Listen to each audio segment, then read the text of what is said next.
Assalamualaikum warahmatullahi wabarakatuh. Kami dari kelompok 5 akan mempresentasikan tentang administrasi model kurikulum inklusi 2. Saya Anissa Salsabila dengan NIM terakhir 071. Saya Aulia Rahma Maulida dengan NIM terakhir 0822. Saya Hafsah Kurnia dengan NIM terakhir 092. Saya Anggal Rizky Hasan dengan NIM terakhir 094. Oke, selamat menyaksikan. Saya akan menjelaskan tentang dokumen 2 kurikulum sekolah atau madrasah inklusi. Kurikulum memiliki pengertian, yakni seperangkat rencana dan pengaturan mengenai tujuan, isi, dan bahan pelajaran, serta cara yang digunakan sebagai pedoman penyelenggaraan kegiatan pembelajaran untuk mencapai tujuan pendidikan tertentu. Di dalam dokumen 2 kurikulum sekolah atau madrasah inklusi memiliki 6 dimensi, yakni kurikulum sebagai ide. Ide atau konsep kurikulum bersifat dinamis, dalam arti akan selalu berubah mengikuti perkembangan zaman, minat, dan kebutuhan peserta didik. Selanjutnya, kurikulum sebagai rencana. Kurikulum sebagai rencana tertulis biasanya tertera dalam suatu dokumen tertulis. Dimensi ini menjadi perhatian banyak orang karena wujudnya dapat dan mudah dilihat. Yang ketiga, kurikulum sebagai kegiatan. Yang keempat, kurikulum sebagai hasil belajar. Yang kelima, kurikulum sebagai disiplin ilmu. Tujuan kurikulum ini sebagai suatu disiplin ilmu adalah untuk mengembangkan ilmu tentang kurikulum dan sistem kurikulum. Yang terakhir yakni kurikulum sebagai sistem. Selanjutnya adalah perangkat dokumen 2 madrasah atau sekolah inklusi. Kurikulum ini bertujuan untuk memastikan semua siswa, termasuk mereka dengan kebutuhan khusus, menerima pendidikan yang sama dan merata. Adapun beberapa prinsip dalam kurikulum ini, yaitu dukungan individual, menekankan pada kemampuan, pengajaran yang terintegrasi, pendidikan yang inklusi, peningkatan partisipasi, serta adanya dukungan dari keluarga. Assalamualaikum warahmatullahi wabarakatuh. Di sini saya akan menerangkan tentang tujuan kurikulum sekolah madrasah inklusi. Apa sih tujuan kurikulum sekolah madrasah inklusi itu? Tujuan kurikulum itu untuk menetapkan arah dan sasaran pendidikan yang harus dicapai oleh siswa selama proses belajar mengajar.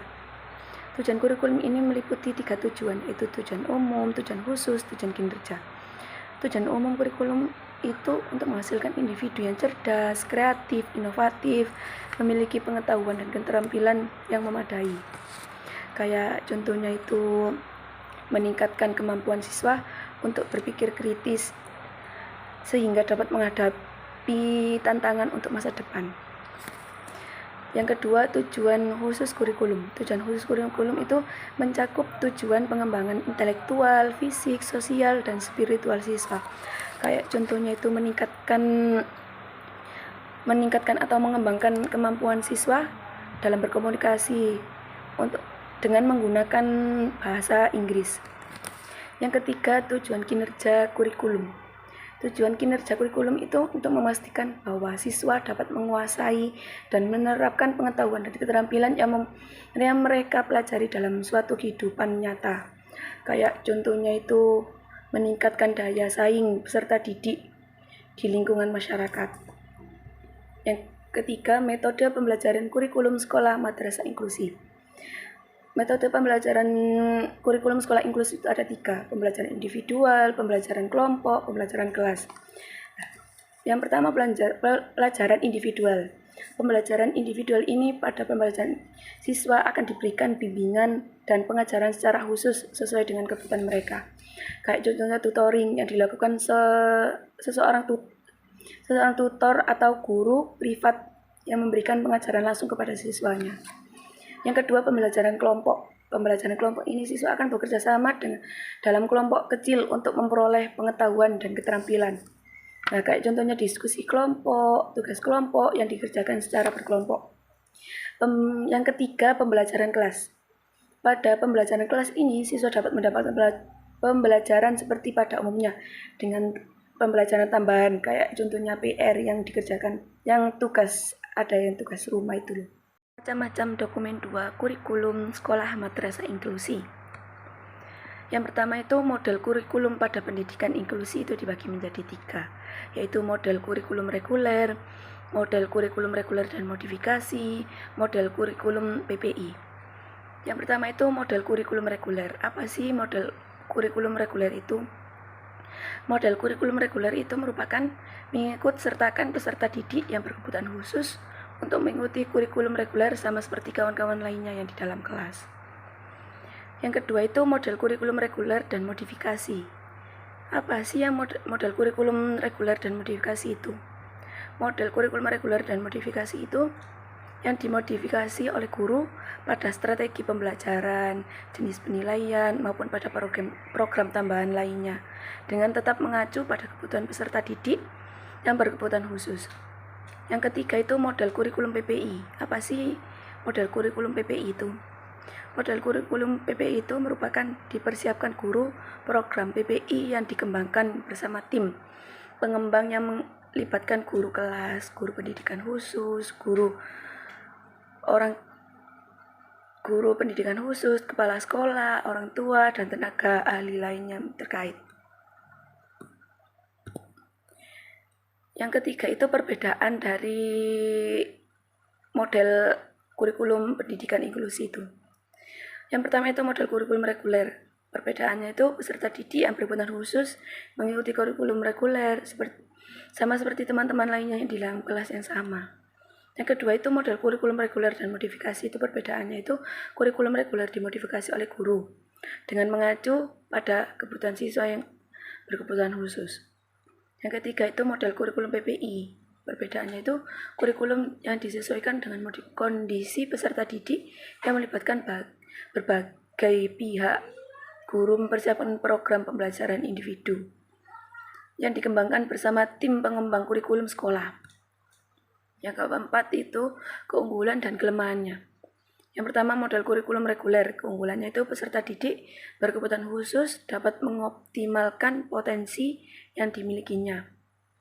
Kelemahannya itu peserta didik berkebutuhan khusus harus menyesuaikan diri dengan metode pengajaran dan kurikulum yang ada. Yang kedua itu model kurikulum reguler dan modifikasi. Keunggulannya itu peserta didik berkebutuhan khusus dapat diberi pendidikan yang sesuai dengan kebutuhannya. Kelemahannya itu tidak semua guru di sekolah reguler kepada tentang. Di sini saya akan menjelaskan tentang langkah pengembangan RPP dan PPI pada sekolah atau madrasah inklusi. Yang pertama adalah pengertian dari RPP itu sendiri.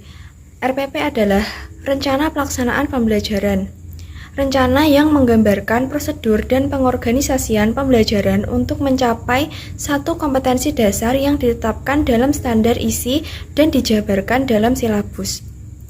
Berdasarkan Peraturan Pemerintah Republik Indonesia Nomor 19 Tahun 2002, Pasal 20 dinyatakan bahwa perencanaan proses pembelajaran meliputi silabus dan rencana pembelajaran yang memuat sekurang-kurangnya tujuan pembelajaran, sumber belajar, dan penilaian hasil belajar. Tujuan rencana pelaksanaan pembelajaran adalah untuk mempermudah, memperlancar, dan meningkatkan hasil proses belajar mengajar.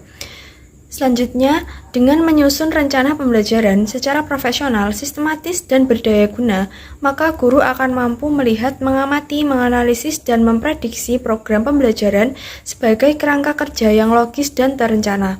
Fungsi rencana pembelajaran adalah sebagai acuan bagi guru untuk melaksanakan kegiatan belajar mengajar agar lebih terarah dan berjalan secara efektif dan juga efisien.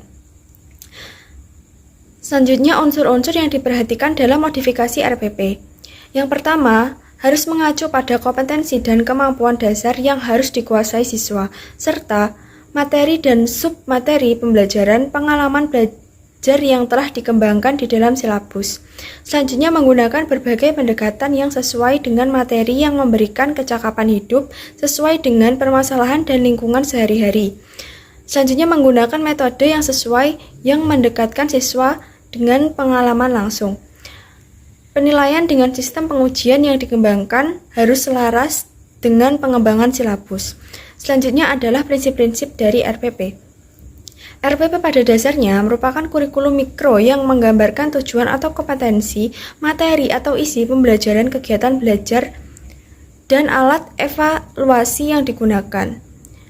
Efektivitas RPP tersebut sangat dipengaruhi beberapa prinsip perencanaan pembelajaran. Di antaranya adalah perencanaan pembelajaran harus berdasarkan kondisi siswa, perencanaan pembelajaran harus berdasarkan kurikulum yang berlaku, perencanaan pembelajaran harus memperhitungkan waktu yang tersedia, perencanaan pembelajaran harus merupakan urutan-urutan kegiatan pembelajaran yang sistematis. Perencanaan pembelajaran bila perlu dilengkapi dengan lembaran kerja atau tugas dan atau lembar observasi. Perencanaan pembelajaran harus bersifat fleksibel. Perencanaan pembelajaran harus berdasarkan pada pendekatan sistem yang mengutamakan keterpaduan antara tujuan atau kompetensi, materi kegiatan, belajar, dan evaluasi. Prinsip-prinsip tersebut harus dijadikan landasan sebagai penyusunan dari RPP. Terakhir adalah menyusun program pembelajaran individu sekolah atau madrasah. Program ini disusun dengan mempertimbangkan kemampuan dan kebutuhan siswa sehingga memungkinkan mereka dapat belajar dengan optimal dan menguasai tingkat materi tertentu yang telah ditetapkan. PPI sendiri memiliki prinsip. Yang pertama yakni PPI bertujuan menyelaraskan antara kebutuhan peserta didik, tugas, dan perkembangan belajar peserta didik dalam upaya mengembangkan potensi mereka secara optimal. Yang kedua, PPI berpusat pada peserta didik. Setiap komponen PPI difokuskan pada kemajuan dan kebutuhan siswa. Yang ketiga, PPI tidak hanya terbatas pada tujuan pembelajaran. Tujuan PPI juga dapat didasarkan pada penanganan dari hasil asesmen, misalnya keterampilan hidup sehari-hari. Yang keempat, PPI tidak menentukan peserta didik. Yang kelima, PPI harus bersifat dinamis atau fleksibel terhadap berbagai perubahan dan kemajuan peserta didik untuk diarahkan pada hasil di akhir, yaitu kemandirian yang sangat berguna bagi kehidupannya. PPI sendiri memiliki fungsi, yakni memberi arah pengajar dengan mengetahui kekuatan, kelemahan, dan minat peserta didik. Kemudian menjamin setiap peserta didik berkebutuhan khusus memiliki program yang disesuaikan dengan kebutuhannya untuk menemukan karakteristik kebutuhan khusus mereka. Kemudian meningkatkan keterampilan guru yang melakukan asesmen tentang karakteristik kebutuhan belajar tiap peserta didik secara spesifik. Selanjutnya, meningkatkan komunikasi antar anggota tim untuk keberhasilan peserta didik berkebutuhan khusus dalam pendidikan. Yang terakhir yakni menjadi sarana bagi peningkatan usaha untuk memberikan pelayanan pendidikan yang lebih efektif. PPI sendiri memiliki langkah-langkah. Ini langkah yang pertama, referral atau pengalih tanganan. Dalam PPI merupakan upaya untuk mengarahkan peserta didik ke dalam layanan khusus. Langkah kedua, asesmen, penilaian atau diagnosis untuk menentukan apakah peserta didik tersebut mengalami hambatan atau ketunaan tertentu. Langkah ketiga, identification, yang merupakan proses untuk mengidentifikasi ketunaan pada peserta didik. Langkah keempat adalah analysis of service. Analysis of service menunjukkan kebutuhan peserta didik dalam menerima layanan pendidikan dan layanan yang terkait dengan pendidikan tersebut. Sekian.